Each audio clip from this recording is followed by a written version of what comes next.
Well, just what you said. He's a dominant player. I mean, he's big time. He is big, strong, physical. He rushes the passer very well, creates a lot of havoc in the run game, plays extremely strong. They use him in a lot of different roles. They move him around a little bit. So he for sure has our attention. And I know he's a guy our offensive line will study all week, and we got to come up with a plan for that one.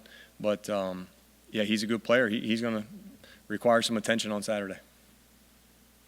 There are obviously some big drops on third down, especially on Saturday. Why do you think that is? As a receiver coach, I'm not sure you ever know of a good reason for drops. I mean, there are a lot of reasons. One, it's lack of focus, lack of concentration. It's having your hands turned the wrong way. It could be the ball's on your chest and you get hit at the same time. I mean, there are different reasons for drops. Either way, they're inexcusable.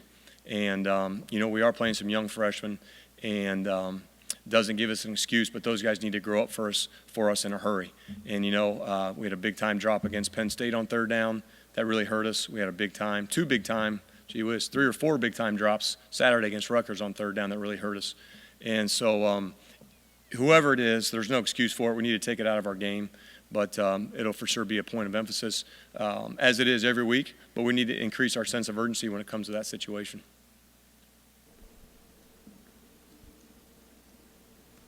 What do you think the biggest advancement that Xander has made? It just seems like in Game 4 to Game 1, I mean, it's pretty extraordinary. If you look now, admittedly Michigan State's awfully good, but yeah. It just seems like we talked about growing up in a hurry, and I don't know that any of us really thought that Xander would be this far along in Game 4. Yeah. Without those drops, he might have had like 230 yards. No doubt about it. Yeah, without those drops, I think he had a phenomenal day, and I still think that he played well. He played well enough for us to win that game. Now, we're going to ask him. He needs to manage the ball better and take care of it better in some certain situations. But, man, he's settled down a little bit. Again, we're trying to stay with concepts that he understands and he can handle. He's practiced his butt off. He's studied a ton of film. So he's doing all the right things that it takes to get ready. And, I still think physically he needs some time to develop and get bigger and stronger for him really to be at a high-level Big Ten quarterback.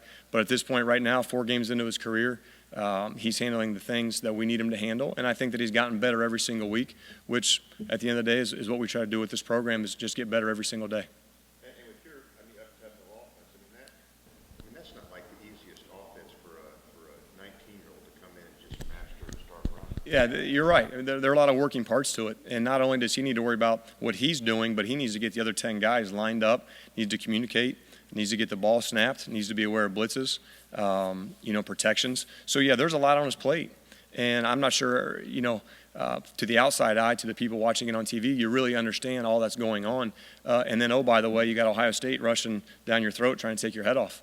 And so, you need to be pretty strong-minded to be able to go out and play quarterback. And as a young kid, I think he's doing a good job. How much do the drops hurt him? Because it's a young guy who needs confidence, and now guys are dropping passes.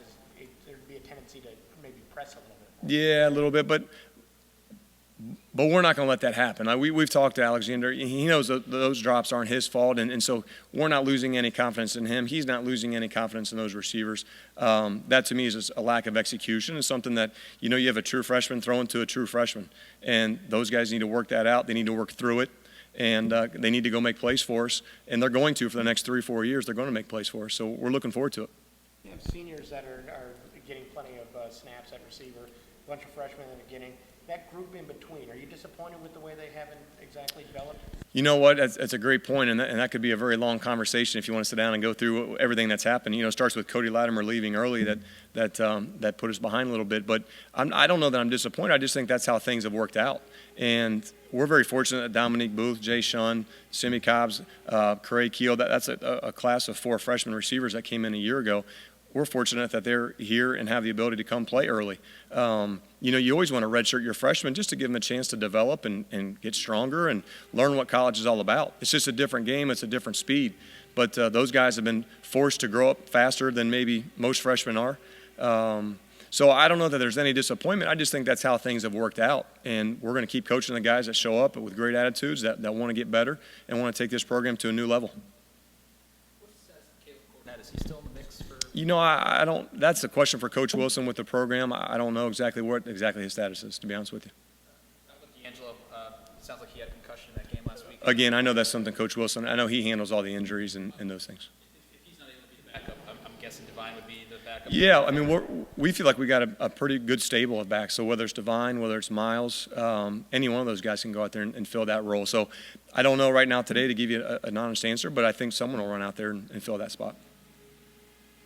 Tevin getting 32 carries, I think that's by far the most he's had today. Was that just because D'Angelo was a little banged up, or why did you guys go? Well, a little bit, and he was feeling it. I mean, he was having a great night. And to be honest with you, it was cool enough where, as a skill guy, early in the year when it's hot, you tend to lose your breath a little quicker. It's harder to recover. On cool fall days, you can recover a little quicker. So I think a combination of him feeling it, the temperatures being cool, and we needed him to go. We needed him to feed it to him. Are we going to see more, 25, 30? I hope so. I like giving it to Tevin Coleman. I think he's a special player. So as long as he keeps smoking it in there and getting out some long runs, and then we're going to give it to him.